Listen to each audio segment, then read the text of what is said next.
This presentation will cover the Hazard Mitigation Assistance Grant Information. This gives an overview of the cost benefit for hazard mitigation assistance projects. Natural hazard mitigation saves $6 on average for every $1 spent on federal mitigation grants, according to an analysis done by the National Institute of Building Sciences. And below you can see the chart that provides the national benefit cost ratio average for the different project types for natural hazard mitigation. There are 3 potential grants under the Hazard Mitigation Assistance Program. First is the Hazard Mitigation Grant Program, or HMGP, which provides funds after a disaster is declared in Missouri. These grants have a federal share of 75% with a local match share of 25% required, and are required to meet a 1.0 benefit cost ratio using FEMA's benefit cost analysis software program to be considered cost effective, with the exception of the 5% initiative projects. The next is the Building Resilient Infrastructure in Communities, or BRIC. This is a new grant program which was formerly the Pre-Disaster Mitigation, or PDM. It is a nationally competitive grant with an application period that opens each year. The notice of funding opportunity typically rolls out in August, and application development usually begins September 30th or October 1st. This grant also provides a 75% federal share and requires a 25% local match share, unless the community fits the definition of small and impoverished, in which case the federal share is 90% and the local match share is 10%. Projects under the BRIC grant are also required to meet a 1.0 benefit cost ratio using FEMA's BCA software. Last is the Flood Mitigation Assistance, or FMA grant, which is also nationally competitive and is funded by an annual appropriation by Congress.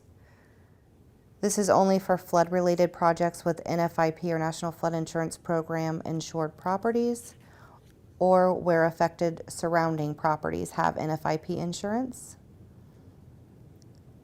This grant application period opens each year, and information can be found on grants.gov. FMA grant will provide a 100% federal share if the properties are severe repetitive loss properties with repetitive loss strategy. And in addition, there's a 90% federal, 10% local match share if the properties are just repetitive loss. The BRIC grant priorities are to incentivize public infrastructure projects, incentivize projects that mitigate risk to one or more lifelines, which are shown below, incentivize projects that incorporate nature-based solutions, and to incentivize adoption and enforcement of modern building codes. Interested jurisdictions should submit a Notice of Interest, or NOI, to CEMA to be considered for any of these grant programs. NOIs can be submitted at any time throughout the year and are kept on file for a period of 2 years in our active database. Depending on the specific program funding opportunity and when FEMA releases the Notice of Funding Opportunity, or NOFO, NOIs are generally due to CEMA 30 business days after the NOFO announcement. This allows time for CEMA staff to conduct a thorough review, including an analysis of the cost benefit, flood insurance rate maps, budget, type of eligible project, and other necessary requirements. CEMA also rates and scores the NOIs based on certain criteria, and this must occur before the jurisdiction is selected for application development, which is also dependent on budget and/or declared counties. CEMA will notify jurisdictions if their NOI has been selected for application development. For BRIC and FMA, jurisdictions must then submit their application using FEMA's new grant management system, FEMA Go, before the CEMA due date provided at that time. For HMGP grants, CEMA will provide an application to the jurisdiction. CEMA and the jurisdiction will continue to coordinate during the application development process in order to submit all necessary documentation prior to FEMA's final deadline. When the BRIC, FMA, and HMGP application period is open, we also look to the NOI database for potential projects. Below is a link to SEMA's mitigation management webpage. On this webpage, you can find the NOIs and FEMA's HMA guidance, as well as a lot of other good information and resources. There's also a link to subscribe to FEMA's notification regarding BRIC and FMA. An application must be submitted by an eligible city, county, special district, public school, university, or community college to be considered for funding. In some cases, counties or communities may apply for mitigation grant on behalf of a private school or 501c3 eligible university or two-year college. Due to various requirements, applications from individuals cannot be accepted. However, an eligible sub-applicant or jurisdiction may apply for funding to mitigate private structures in cases of flood buyouts. SEMA will only work with the local officials, not individuals. And SEMA does not fund tornado safe rooms for residential areas, only for community and school districts. And below is a chart that further details eligibility information for each grant type. The Hazard Mitigation Grant FMA and BRIC process. FEMA will release the Notice of Funding Opportunity, or NOFO, typically around August timeframe. Jurisdictions will submit a notice of interest to SEMA. Usually that's required within 30 days after the NOFO is released.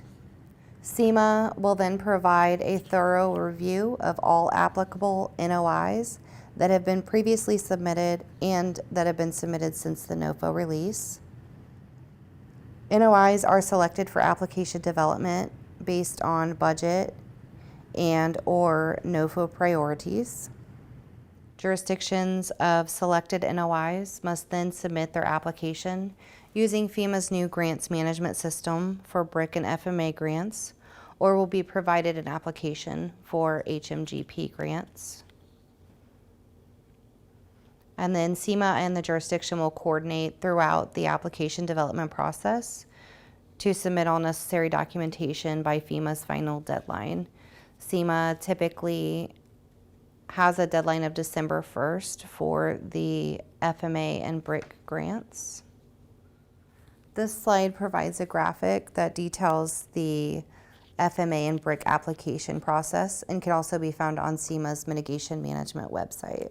FEMA requires that mitigation project applications be accompanied by a benefit cost analysis, or BCA, developed on FEMA's BCA software, which demonstrates a future savings of at least $1 for every dollar expended on any mitigation project. A project is considered cost-effective when the benefit cost rate is 1.0 or greater. And then this slide provides some links for more information about FEMA's BCA software and to download the BCA guide. This is the contact information for hazard mitigation assistance grants for the state of Missouri. Heidi Carver is the State Hazard Mitigation Officer, and Jennifer Story is the Deputy State Hazard Mitigation Officer.